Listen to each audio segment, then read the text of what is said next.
Olá pessoal, estamos começando mais um Viva Bem e hoje o nosso tema é para falar sobre regulação emocional na infância. Um tema muito importante que serve de alerta para pais, responsáveis, escolas. Então hoje a gente recebe a psicóloga Jéssica Monteiro. Jéssica, seja muito bem-vinda ao nosso quadro. Muito obrigada pelo convite.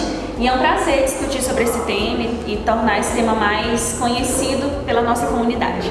Então vamos começar explicando para o pessoal que está nos assistindo o que é a regulação emocional. Vamos lá. Então é importante a gente primeiro entender rapidamente o que são emoções. As emoções são reações fisiológicas do nosso organismo que foram selecionadas pela nossa espécie, então elas não são apenas normais, elas são necessárias para a sobrevivência da nossa espécie. Então, sentir raiva, sentir medo, sentir tristeza, sentir alegria, sentir nojo, são reações naturais e que fazem parte da nossa vivência social. Então, regulação emocional não é evitar essas emoções e nem controlar essas emoções, porque muito se fala sobre isso, você tem que controlar ou mudar a raiva, mudar o medo, mudar a tristeza. Não fica triste, não fica com raiva, não fica com medo. Então, regulação emocional não é controlar essas emoções, mas é a habilidade de, ao você perceber a presença delas, você identificar o que está acontecendo no ambiente e conseguir usá-las como um sinal de que tem alguma coisa acontecendo, e é a habilidade de você voltar o seu organismo para um estado mínimo de bem-estar. Não digo que é ficar bem totalmente, mas voltar minimamente a um estado de bem-estar para que você consiga tomar uma decisão adequada para aquele contexto. Então, repetindo, regular é observar a emoção, entender o que está acontecendo e conseguir lançar mão de alguma estratégia para eu conseguir tomar uma mínima decisão boa, saudável para aquele momento. Ótimo. E para trabalhar essa regulação na infância, qual é o impacto que tem para a vida da pessoa, para o desenvolvimento? Muitos impactos, né? Acho que a gente pode pensar nisso a nível biológico, primeiro, porque pensar na infância, né? A criança ela não nasce sabendo, conhecendo essas emoções e nem o cérebro dela está totalmente desenvolvido.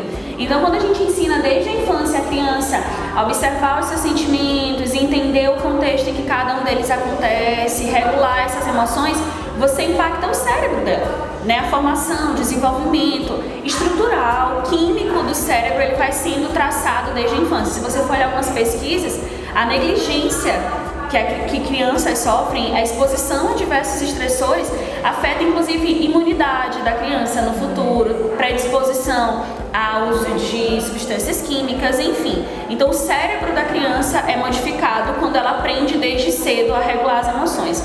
Acho que para a história de vida também, né? Uma criança que aprende desde cedo a acolher as suas emoções desenvolve competências socioemocionais, resolve melhor os problemas, se sente amada, se sente segura, se sente querida, é mais competente na resolução dos seus conflitos. E acho que a nível cultural também, sabe? Muito se fala assim, essa geração de hoje é muito fresca, essa geração de hoje é muito melindrosa. Eu, na minha época, passei por tudo isso e tô aqui. Tô aqui como, né? E assim de saúde. Tô aqui como? E você vê assim, essa geração que passou por tudo e tá bem agora, são os pais, mães, cuidadores da geração mais melindrosa. Não é estranha essa lógica? Será que tudo aquilo que a gente viveu, tudo aquilo que a gente passou era 100% adequado e saudável? Então a gente pensar em regulação emocional na infância, a gente pensa a nível cultural de criar uma geração mais sensível, mais afetiva, mais respeitosa consigo, com o outro, né? Que soluciona melhor os seus problemas. Então tem impactos totais. Até porque as emoções elas são presentes em todas as áreas da nossa vida, né? Então a gente precisa lidar. E existe, você já explicou um pouco, a gente percebe que existe um jeito certo e um jeito que pode ser um pouco prejudicial de lidar com essas emoções. Quando nós falamos de crianças, o que pode ser prejudicial para esse desenvolvimento emocional? Tá, então a gente pensar no que é errado, né? Pensar no que é prejudicial, eu acho que a gente passa muito pelo tripé da violência, né? Das agressões, da negligência e da exposição a estressores. Então, assim, eu não gosto muito de dizer que tem certo ou errado a nível, assim, das famílias. O que é melhor, o que é pior. Eu não gosto de ser uma máquina de dar regras, mas a nível do errado, do prejudicial, a agressão física é um problema. Apanhei no passado e tô bem. Né? Não necessariamente, as pesquisas hoje mostram, né, os avanços da neurociência, da ciência do comportamento, da educação, mostram que violência, agressão física, eu não faço isso com você, eu não vou fazer, eu não bato, eu não agrido uma pessoa de quem eu tô com raiva. Mas não só agressão física, expor a criança à negligência, a negligência na rotina, a negligência na alimentação, negligência de afeto, isso também pode ser prejudicial. Expor ela a estressores verbais, dizer que ela não presta, ou que ela é burra, sabe? Esse tipo de estressores verbais também são prejudiciais para o desenvolvimento. Aí você falou o que seria certo, né?